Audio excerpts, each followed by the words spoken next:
ராமராஜ பாண்டியன் டெல்லியும் ராசி ஆயிட்டாங்களா. எலெக்ஷனுக்கு முன்னாடி என்ன அரெஸ்ட் பண்ண போறாங்க. கவர்னர் போன்ல பேசினாரு. எல்லாரும் கையெழுத்து போடுங்க.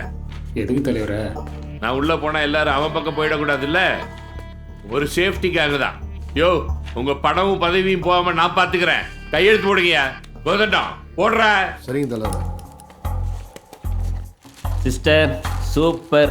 டெல்லியில் நம்ம விசுவாசமாக இருப்போம்னு சொன்னதுக்கு நல்ல ரெஸ்பான்ஸ் கிடைச்சிருக்கு. ஊழல் கேஸில் அவனை தேர்தலுக்கு முன்னாடி அரெஸ்ட் பண்ணுறதா ஆளுநர் மாளிகையில் பேசிக்கிட்டு இருக்காங்க.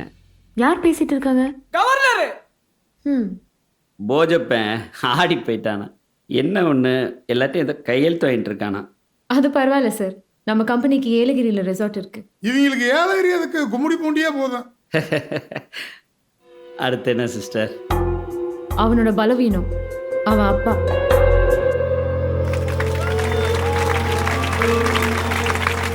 முப்பது வருடங்களாக திருமணம் கூட செய்து கொள்ளாமல் உங்களுக்காகவே வாழ்ந்து கொண்டு இருக்கிறேன். ஆனால் கடந்த சில வாரங்களாக என்னை சுற்றி நடக்கும் சூழ்ச்சிகள் உங்களுக்கு நன்றாகவே தெரியும். அதற்கெல்லாம் நான் பதில் சொல்வதை விட என்னை விட அரசியலில் மூத்த மனிதர் எனது நண்பர் அண்ணன் அழகு மெய்யப்பன் அவர்கள் உலகிற்கு உண்மையை உறக்க சொல்ல வருகிறார்.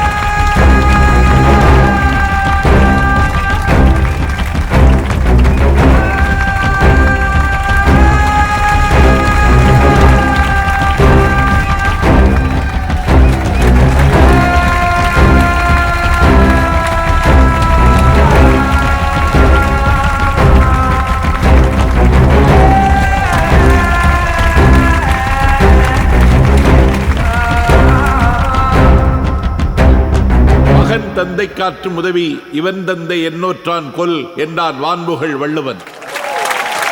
ஆனா எனக்குன்னு ஒண்ணு வந்து வாச்சிருக்கே. ஐயோ ஐயோ, உடம்பு முழுக்க போய் விஷம். எதிர்த்து நிற்பது என் மகன் என்றும் பாராமல் நான் இங்கு நிற்கிறேன் என்றால் அதற்கு காரணம் உண்மை, நேர்மை. 30 வருடங்களாக மதுவை எதிர்த்து போராடி கொண்டிருக்கிற உத்தமர் ஒரு குடிகாரனை அடித்தார் என்றால் அதில் ஆச்சரியப்பட ஏதும் இல்லை. நம்ம வீட்டுக்குள்ள ஒரு குடிகாரன் கலாட்டா பண்ணா சும்மா விடுவோமா? நம்மை போன்ற சாமானியர்களுக்கு தான் வீடு, ஆனால் ராமராஜ பாண்டியன் போன்றவர்களுக்கு நாடுதான் வீடு. அதை நீ சந்தேகித்தால் நாட்டை விட்டு ஓடு. தமிழ்தாய் வாழ்த்து பாடாததால் இவர் தமிழரே இல்லையா? பாட்டு பாடுவதற்கு இவர் என்ன சூப்பர் சிங்கரா? Super star. தமிழ்நாடு இன்றைக்கு சந்திக்கும் பிரச்சனையில் இவரை போன்ற ஒரு தலைவர் தான் வேண்டுமே தவிர பேடி கிடையாது. இதை மீறி ராமராஜ பாண்டியன் தவறு செய்தார் என்று நினைத்தீர்கள் என்றால் இப்போதே உங்கள் எல்லார் முன்னிலையில் மன்னிப்பு கேட்க சொல்லுகிறேன். கேட்க சொல்லட்டுமா? ஒரு தந்தையாக தோற்ற நான் தமிழனாய் ஜெயிக்க உண்மையின் பக்கம் வந்து நிற்கிறேன். உண்மையின் சின்னம் குடை சின்னம். ராமராஜ பாண்டியனுக்கு வாக்களித்து தமிழகத்தை காப்பி. கூடவே இருந்து கழுத்தெடுத்துட்டாலே அவளாவது பரவாயில்ல. பெத்த அப்ப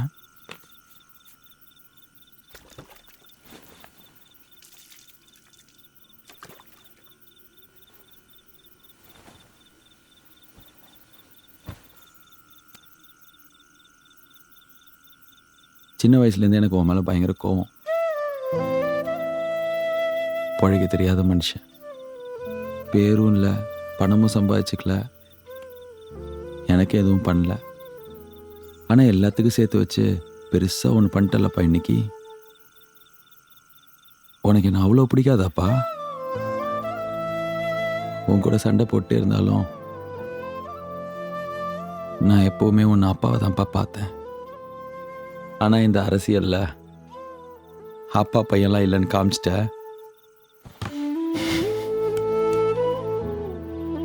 நீ தோத்ததோடு இல்லாமல் என்னையும் தோக்கடிச்சிட்டியப்பா. லயலா கருத்து கணிப்பு வந்திருக்கு சிஸ்டர். 3 வாரத்துக்கு அப்புறம் மறுபடியும் நம்ம தான் லீடிங்கில் வந்திருக்கோம். அடுத்த சிஎம் நான் தான் சொல்லி பேச ஆரம்பிச்சிட்டாங்க. இது பத்தாது, 2 நாள்ல என்ன வேணா மாறலாம். அவன் அப்பாவை போடணும். பலே ஆளு சிஸ்டர். நீங்கள் தனக்கு எதிராக பேசின அப்பாவை அவனே போட்டாங்கிற பழி அவன் மேலே விழுகணும், அதானே? நல்ல வேலை நீங்களாம் நேரடி அரசியலுக்கு வரல. வந்திருந்தீங்க எங்களையெல்லாம் தூக்கி சாப்பிட்ருப்பீங்க. சார், அந்த ஆளுங்க அதெல்லாம் நான் பார்த்துக்கிறேன் சிஸ்டர். நல்லதெல்லாம் நாம பண்ண மாதிரி இருக்கணும், கெட்டதெல்லாம் வெளிலேருந்து வரணும். நீங்கள் இன்வால்வ் ஆகாதீங்க, நாங்கள் பார்த்துக்குறோம். ஏய் ஏய், ஏய் ஏய் சரிடா ஏய்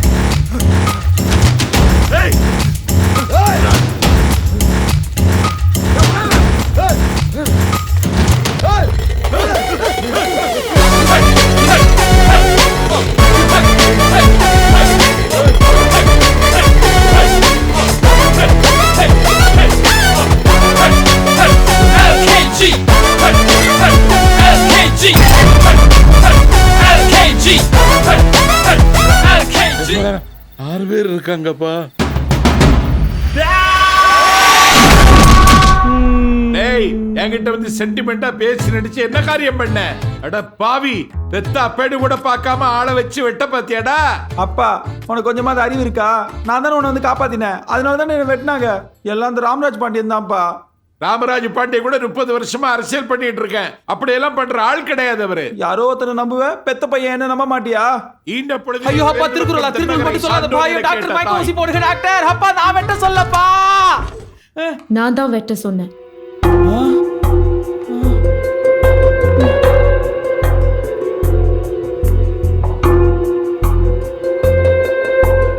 எனக்கு எதிராக அவன் கூட போய் வேலை செஞ்சதோட இல்லாம எங்க அப்பாவே வெட்டுறதுக்கு ஆரம்பிச்சிருக்க ஒண்ணு. உங்க அப்பாவை வெட்ட சொல்ல, உன்னதான் வெட்ட சொன்னேன். அடி பாவி, இது என்கிட்டயே வந்து சொல்றதுக்கு என்ன தைரியம் உனக்கு? போலீஸ் ஏய், போலீஸ். 2 தடவை கான்ட்ராக்ட்ல சைன் போட்டியே, அது ஒரு தடவையாவது படிச்சு பாத்தியா? இல்ல. கிளாஸ் 23A, தேவைப்பட்டா உனக்கு தெரியாம உன் ஆப்போசிட் டீம்லயும் போய் வேலை பார்ப்போம். கார்ப்பரேட் கான்ட்ராக்ட் கொடுத்தா படிச்சு பார்க்காம சைன் பண்ணக்கூடாது. சரி, நான் முட்டாளு, படிச்சு பார்க்காம சைன் பண்ணிட்டேன். ராமராஜ் பாண்டியன் எப்படி நீ சொன்னதெல்லாம் நம்பினா? அவனுமா முட்டாளு? என்னடா சிஸ்டர் இன்னும் வரல? அவன் வர மாட்டா. கான்ட்ராக்ட் முடிஞ்சிருச்சு. இத பாரு, படி. 3 நாள் 3 idea. which hour come first? படிக்காம சைன் போட்டல்ல. இங்க வெளியிலேருந்து பார்க்க பெருசா தெரியுற நிறைய பேரை உள்ள போய் பார்த்தா எதுவுமே இருக்காது. ராமராஜ் பாண்டியனும் அப்படிப்பட்டவர்னு அங்கிள் தான் சொன்னாரு. அன்னைக்கு என்ன சொன்ன? நீ தோத்ததும் இல்லாம நான் உன்னை தோக்கடிச்சிட்டேன்னு சொன்னல. எந்த அப்பாவும் தான் வாழ்க்கையில தோத்தாலும் தான் பெத்த பையன் ஜெயிக்கணும்னு தான் நினைப்பான். நானும் அப்படித்தான் நினைச்சேன். அதனாலதான் இந்த பொண்ணு சொன்ன மாதிரி செஞ்சேன். என்ன மாதிரி நீ ஆயிடக்கூடாது இல்ல. நீ பாட்டுக்கு டப் டப்னு ஏதோ பண்ணிட்ட. இது எல்லாத்தையும் காலி பண்ற மாதிரி அவன் ஏதாவது ஒன்று பண்ணிட்டானா அதுக்கு ரியாக்ட் பண்றது கூட நம்மளுக்கு டைம் இருக்காது. Will be in danger. அதனால தான் அவனை யோசிக்க விடாம நமக்கு வேண்டியது செய்ய வச்சேன். மோஸ்ட் இம்பார்ட்டன்ட்லி, இத்தனை நாள் நம்ம பண்ணதை விட நீ ஜெயிக்கிறதுக்கு ஒரு பெரிய விஷயம் தேவைப்பட்டுச்சு. அதுதான் அனுதாபம். நம்ம ஊர்ல அனுதாபத்துக்கு இருக்கிற பவர் வேற எதுக்குமே கிடையாது. அவர் சொன்னார் இல்லையா, படுத்துக்கிட்டே ஜெயிப்பேன்னு. இப்போ நான் சொல்றேன், நீ படுத்துக்கிட்டே ஜெயிக்க போற.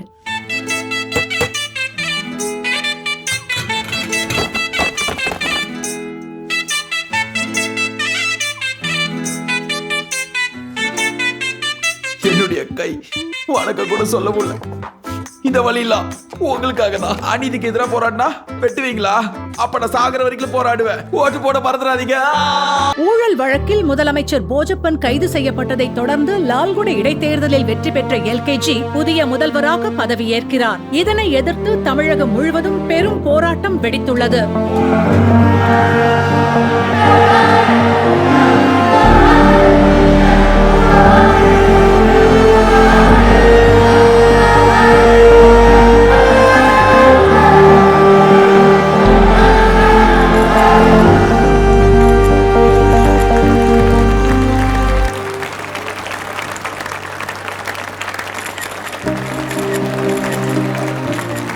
ஏதோ பண்ணி எப்படியோ ஜெயிச்சுட்ட போல் இருக்க.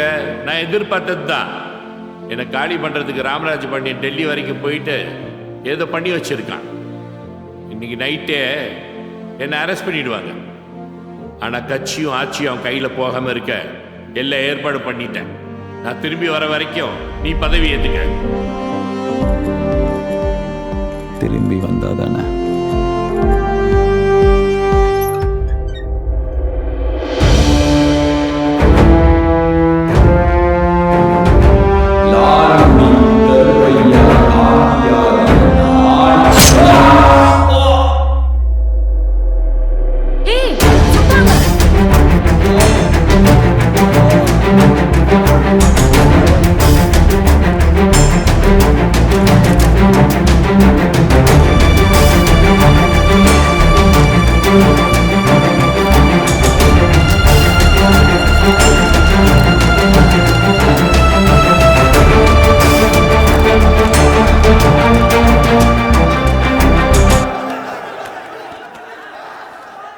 Bullet proof.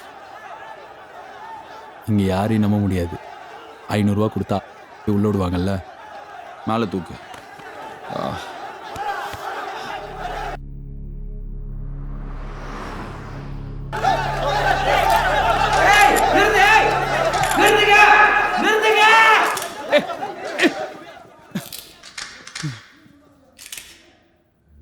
ஊழல் ஆட்சி, பினாமி ஆட்சி, ஆட்சி ஆடாது.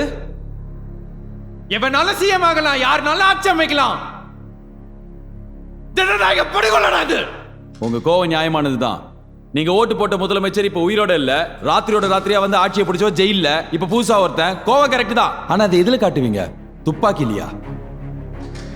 இன்னைக்கு என்ன சுடுவீங்க, நாளைக்கு இந்த கும்பல்ல இருந்து ஒருத்தன் வருவான், அவனையும் சுடுவீங்க. அதுக்கப்புறம் வேற ஒருத்தன். எத்தனை பேரை சுடுவீங்க?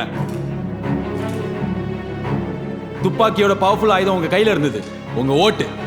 அதுல உங்க கோவத்தை காமிச்சிருக்கலாம்ல, என்ன தோக்கடிச்சிருக்கலாம்ல.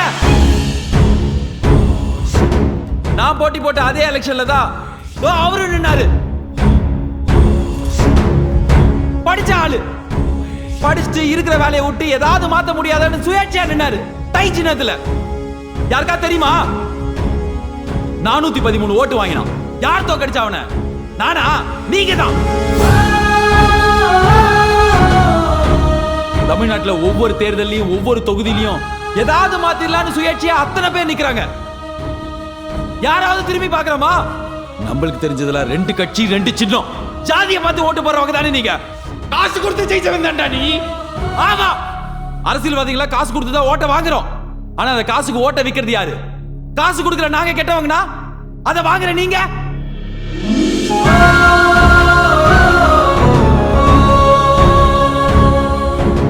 நீங்க தயங்கி ஓட்டுக்கு காசு வாங்குறது ஒரு அரசியல்வாதியை தைரியமா 500 கோடி ரூபாய் ஊழல் செய்ய வைக்குது. இந்த ரூம்ல இருக்கிற எத்தனை பேர் போலீஸ்ல மாட்டினா லஞ்சம் கொடுக்காம ஃபைன் கட்டிருக்கீங்க? எத்தனை பேர் காசு கொடுக்காம லைசன்ஸ் வாங்கிருக்கீங்க? காசு கொடுத்தாதான் காரியம் நடக்கும் நம்ம ரத்தத்திலேயே ஊறி இருக்கு. உங்களை சேர்ந்தவங்க தானே நாங்களும். இந்த கூட்டத்துல இருந்து வந்த நாங்க மட்டும் எப்படி நல்ல தலைவரா இருக்க முடியும்?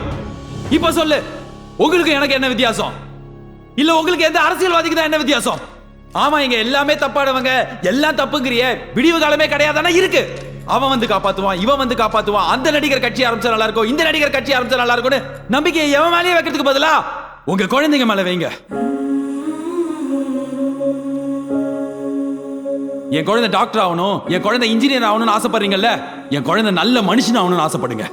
இன்னில இருந்து 20 வருஷத்துல வர தலைமுறைக்காது கரப்ஷன்றது கெட்ட வார்த்தைன்னு தெரியட்டும். ஒரு தலைமுறை ஃபுல்லா நல்லா வளர்ந்தா அதுல இருந்து வர தலைவனும் நல்லவனா இருப்பான்.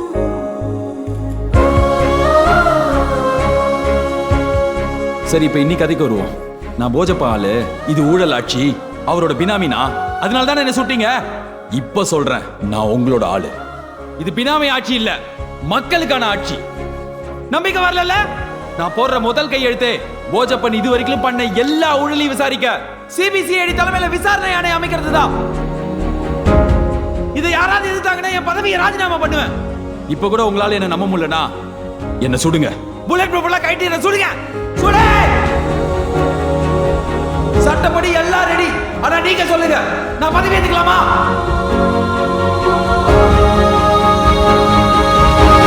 நீங்களே சொல்லுங்க, நான் பதவி ஏத்துக்கலாமா?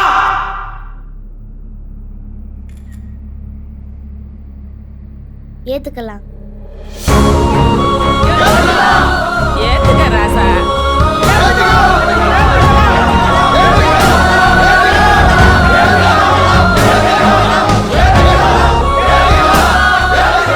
நல்ல அரசியல்வாதியா இருக்கணும்னா நல்லவனா இருக்கணும்னு அவசியம் இல்லை.